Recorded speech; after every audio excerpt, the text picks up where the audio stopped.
Alright, welcome back to Philosophy Hour with JR. We're going to start by talking about Heraclitus and Parmenides because they're super duper important. So, this is what Heraclitus said. Cold things become warm, and what is warm cools. What is wet dries, and the parched is moistened.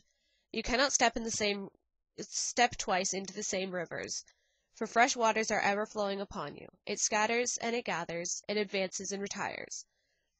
So basically what he's saying here is nothing is ever the same twice. You can't step into the same river twice. So if I were to go up to the French River, which I've been to, it's one of my favorite rivers. I'm losing these because the reflection is horrible. If I were to go up to the French River, then I were to put my feet into it, and then I came back the next day, or even 5 minutes later, or I took my feet out and put them in again, it would be a different river that I'm stepping into, because it's not the same water, and what is a river but a body of water? And then he goes on to say that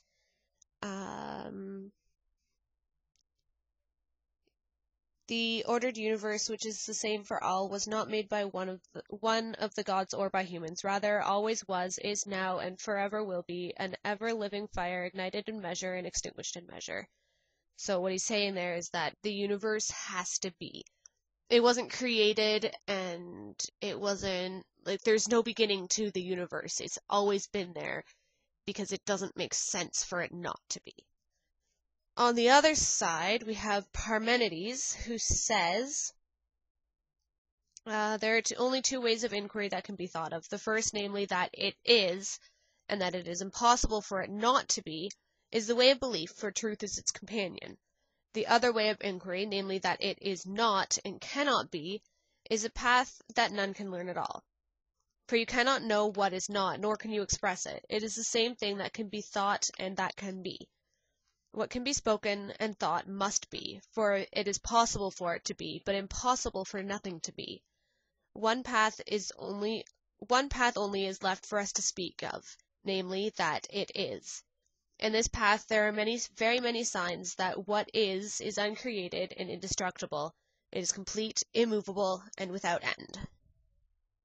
So he's like, so you can drive yourself crazy by trying to prove that things don't exist. Or you can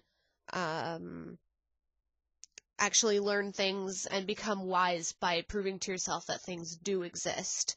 And he says that if it's possible for it to exist, then it must exist in some plane or another. Or that's how I read it.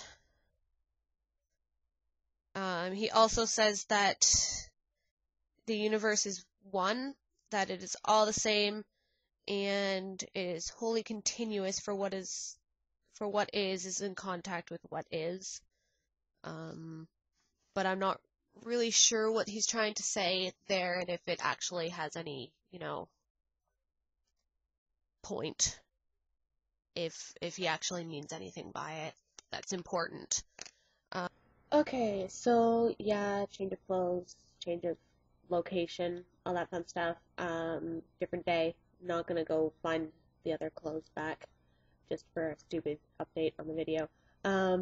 But just so y'all remember, we are resuming punishments again starting in 4 days, I believe.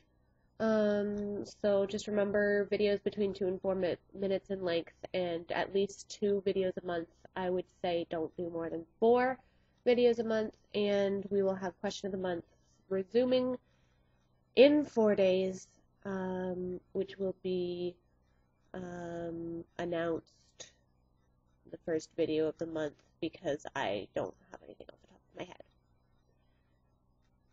DFTBA.